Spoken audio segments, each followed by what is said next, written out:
আসসালামু আলাইকুম এভরিওয়ান, সবাই কেমন আছেন? দেখেন তো আজকে কি নিয়ে চলে এসেছি, একটা মজাদার একটা হালুয়া রেসিপি নিয়ে চলে এসেছি। দেখতে কি সুন্দর লাগছে, ক্রিস্টাল ক্লিয়ার।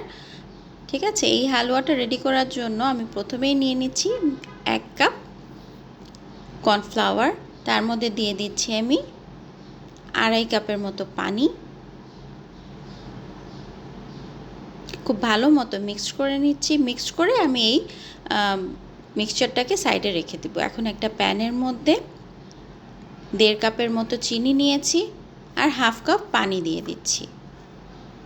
এখন অনবরত নাড়তে হবে। নাড়তে নাড়তে একটা চিনির সিরাপ রেডি করে নিচ্ছি। খুব বেশি ঘন করার দরকার নাই, জাস্ট ক্রিস্টাল ক্লিয়ার একটা চিনির সিরাপ রেডি হলে, এই যে দেখেন আমার চিনির সিরাপ একদম রেডি হয়ে গেছে।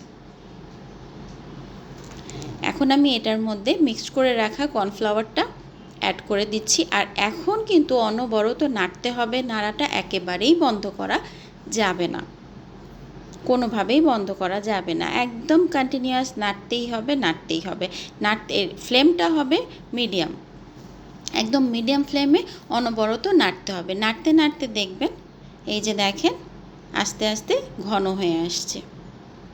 আমার পুরোপুরি ঘন হয়ে এসছে, দেখেন কালারটা চেঞ্জ হয়ে গেছে। এখানে আমি এখন 1 চামচ করে ঘি অ্যাড করব আর নাড়তে থাকবো। জাস্ট 15 থেকে 20 মিনিট আমি জাস্ট এভাবেই আমি কষিয়ে নেব। আমি এখানে 3 টেবিল চামচ ঘি অ্যাড করেছি। তারপরে আমি এটার মধ্যে দিয়ে দিচ্ছি একটা কালার, যে কোনো কালার আপনারা ইউজ করতে পারেন, রেড, পিঙ্ক, ব্লু, ইয়েলো। আমার কাছে রেডটা ছিল, আমি রেডটাই দিয়েছি। আর যেহেতু এটা ক্রিস্টাল ক্লিয়ার হবে, এটার ভিতরে যদি একটু বাদাম দেই দেখতে খুব সুন্দর লাগবে। আমি একটা বাটিতে বের করে নিয়েছি আর উপর দিয়ে দিলাম কিছু বাদাম। হালুয়ার উপরে বাদাম না থাকলে মনে হয় যে জিনিসটা কমপ্লিটই হলো না, তাই না? এই যে একটা প্লেটে বের করে নিয়েছি আর দেখেন পিসগুলো কি ক্রিস্টাল ক্লিয়ার। ভিতরের বাদামগুলো কিন্তু দেখা যাচ্ছে।